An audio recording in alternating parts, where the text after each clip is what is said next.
Good morning. So a couple overviews from my meeting yesterday. As Pat Cooper had previously said, this is something that happens every 8 years. So this will be happening again after we get through this.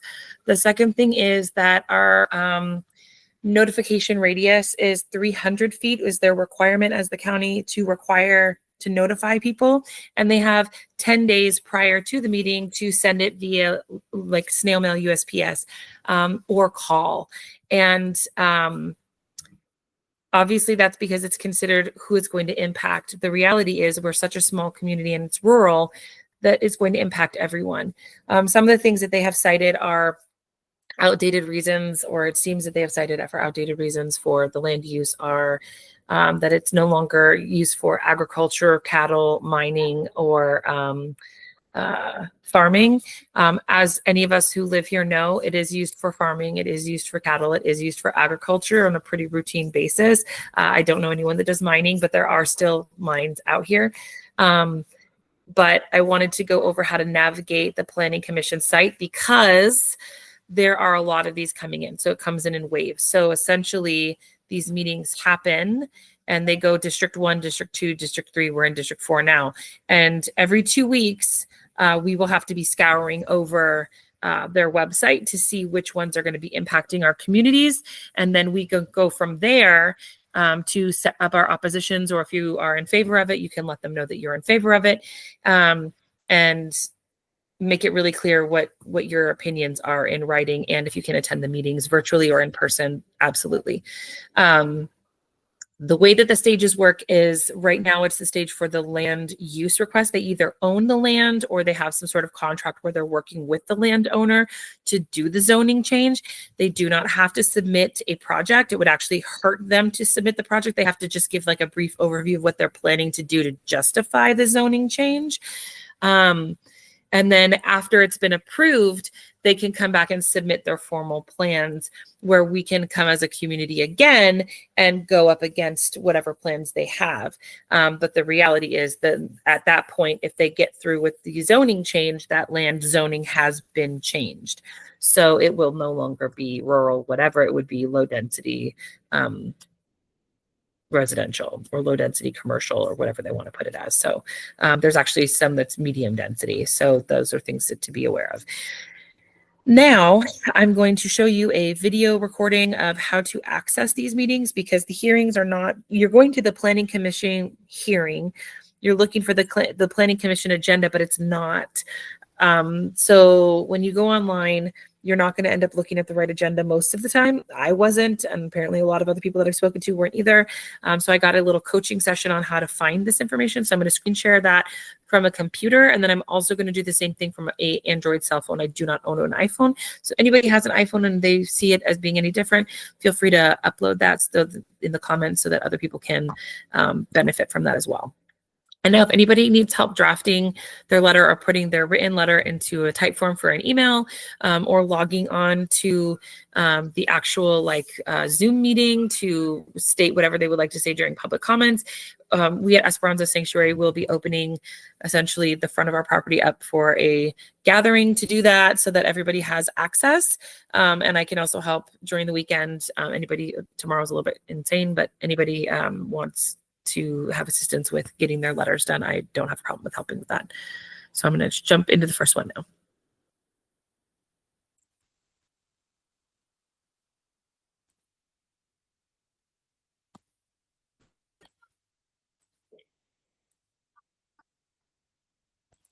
All right, so here when you go to public hearings, you see how it has all 4 of these drop down. You need to find director's hearing, which is on the left-hand side. You need to go to meetings, not the calendar, not the archives, but just actual meetings. Then you're going to scroll down to where it has the director hearing agendas. So it will show the 31st because the 10th shows District 3. We're in District 4 meetings now. So this is the upcoming agenda. There's one in Spanish, there's one in English. They have clickable links. So all of the handouts, all of the documents, all of the relevant information to the meeting and that section of the meeting is available here. So you can actually touch them, click them, open them, review them, see which ones are impacting our area, who the person that you need to contact at the county is if you have questions or want to have feedback specifically on their project. You can see the vicinity maps, the existing land use designations, classifications, all of that. And any exhibits that they have already provided to be presented at the meeting are already attached here as well. So that gives us the ability to kind of go through things ahead of time. And it's not a lot of time ahead of time, but it's a little bit of time ahead of time to be able to determine if you're in agreement or you're not in agreement, and then create your argument for or against it. Public comments just let you know where you can speak. It's at the very, very end of the meeting. So now I'm going to go ahead and show you what this looks like on a mobile phone, because it is a little bit different, and it can be a little confusing when you haven't been on a mobile phone before to just jump onto a mobile phone and try to do that. Just give me one moment to pull that up. So when you open this up, you're going to see that it looks a little bit different. You're going to click those three little bars up at the top. I'm going to go ahead and rewind it just so you can see that again. Those three little bars up at the top right corner. Then I'll open up this, and you're going to choose public hearings, director's meeting. You can see all the other ones are below it. And then you're going to choose meetings. And then you're going to scroll down just like we did before. And then you're going to have to kind of tap and move inside of there. So you can pick your agenda. You can see that the Spanish one actually does not have links. I thought that they both did, but only the English one shows up with the links, which I don't know why that is, because it shouldn't be. But that's what it's doing. So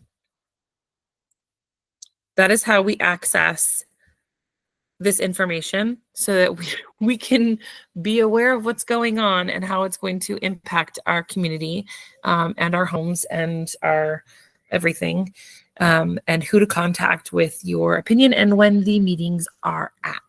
I hope this was helpful. I am going to go ahead and put a transcript with this for anybody who needs accessibility functions. These captions should show up on the video. I will also put transcribed captions into Spanish for this. In addition to that, I am going to put a little section with the links when I upload this for the meeting. That way it's just easier for people to kind of click and jump in.